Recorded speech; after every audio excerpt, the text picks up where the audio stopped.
The governors of two neighboring states, Anambra and Delta, in two different regions, the southeast and the south-south, have agreed to cooperate in the areas of security, welfare of citizens, and the management of traffic on the Niger Bridge. Governor Willie Obiano met with his Delta State counterpart in Asaba to fashion out ways of achieving these goals. The Corps Marshal of the Road Safety Corps was also at that meeting. The Niger Bridge was constructed between 1964 and 1965 to link Onitsha and Asaba in present-day Anambra and Delta states, and it has forever been economically relevant to the people of both states and Nigerians in general. Yearly, especially at festive periods, several concerns ranging from security and traffic gridlocks are raised. It's for those reasons that both governors of Delta and Anambra states have come together to put things right. They have also with them the Corps Marshal of the Federal Road Safety Corps as they meet privately in Asaba, the Delta State capital. First, the host, Governor Ifeanyi Okowa, on the purpose of the meeting. This obviously is a continuation of that relationship that was started, and security matters usually we don't discuss fully in the public, because at least we've discussed a lot of issues that will help us, particularly at the Christmas period when there's usually an awful of crime. We discussed a lot of issues to undertake on both sides of our state in order to ensure a more peaceful Christmas. Then his guest and counterpart from Anambra, Governor Willie Obiano, pointed out the economic bridge that links both states and a need to strengthen it. Primarily to discuss the congestion we normally have at the Asaba end of the Niger Bridge and the things we need to do to ensure that we have very smooth Christmas from the Anambra and other people passing through the Niger Bridge during the festive period that we are just entering. We did talk about our commissioners for economic planning and budget to meet periodically to analyze situations and advise us. We have a larger blueprint on the cooperation of Anambra and Delta in the economic area, and this will be detailed with the constant meeting of our two commissioners. We also agreed that the Secretary to the State Government of both states will also meet periodically to exchange ideas and bring to our attention things that we should do to facilitate this area. The FRSC helmsman assures both leaders of sanity on the Niger Bridge as Nigerians travel to and from both states. And I've been giving assurance of maximum cooperation from His Excellency that we get support and that the road users will have painless movement on the Niger Bridge. Going forward, Delta and Anambra State have also agreed to work with other agencies to ensure security of lives and property of their people, regardless of where they reside in both states. To education now, the federal government is inspecting reconstruction work in schools across Benue State. Authorities from the Universal Basic Education Council, UBEC, are currently touring some of the new buildings in Makurdi, the state capital. The UBEC officials have also assessed the retraining program organized for the teachers by the state's Universal Basic Education Board.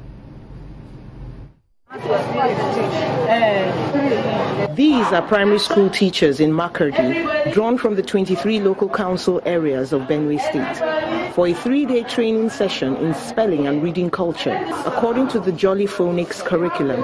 Count. How many sounds we have in the word dog? Let's count. Oh. How many sounds do we have in the word dog? 3. Very good. Wonderful monitors. The facilitator of the program explains the reason for the exercise. We've had issues with children who go to school and graduate and they can't read. So we are using Jolly Phonics. Phonics is just a letter sound relationship because the children were not English language speakers initially. They came to school and they have been introduced to English. One of the teachers in training speaks of the gains of the program. The first time I came, I really found it difficult to at least as an English teacher to relate with the children on pronunciations. But when I went back, to my greatest surprise, I really improved. And the first term of my resumption in every first year to that class, I usually don't go by the model. I go by the jolly funny sounds to teach them on how to pronounce these sounds. A team from the Universal Basic Education Commission, UBEC, inspects some of the schools' building projects in the company of their state counterparts, and they give their assessment of the institution. For the structures, at least the contractors know that there is a special task force that is watching them, and so they have tried to do their best to give quality construction. If all other states are doing what Benue is doing, then I can assure you that we have no business sending our children to private schools in Nigeria. Meanwhile, UBEC has challenged state governors to come up with their matching grants to access billions of naira from the federal government in order to address the decay in the basic education sector. Let's bring you news from the southwest now, and the Ogun State government, who, with the European Union and cement makers Lafarge Cement PLC, have commenced feasibility studies on municipal waste-to-power projects expected to generate 40 megawatts of electricity. After a meeting at the governor's office in Abeokuta, the Ogun State Commissioner for Environment, Mr. Bolaji Oyeleye, says the move is in line with the vision of the state towards rebuilding its economy. The pilot project, according to him, is expected to take off in Abeokuta, the state capital.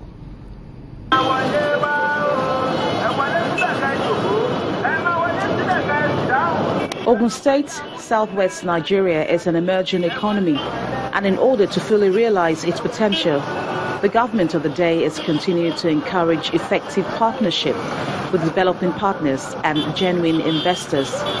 Two projects, the Municipal Waste Management Scheme and Agroforestation Initiative, are to be launched to improve the socio-economic fortunes of the state. The agroforestry project is about reforesting deforested land, and that's very important when it comes to climate change, when it comes to putting actions against desertification.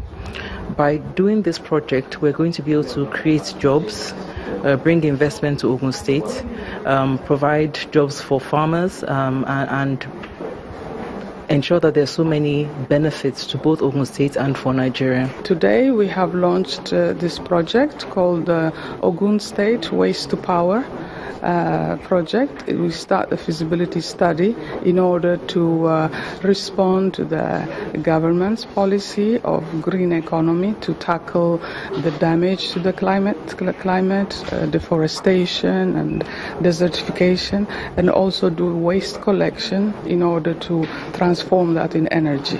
According to the State Commissioner for Environment, the agroforestation project and its value chain is to address deforestation, encourage clean energy and job creation for the unemployed in the state. What has been needed to consider waste is going to do along the value chain, from collection to sorting to the actual work on the captive power that we are seeking to convert the waste into. Is going to provide job along the value chain. To ensure the success of these projects, the state government has appealed to residents to show understanding and support for government and its partners.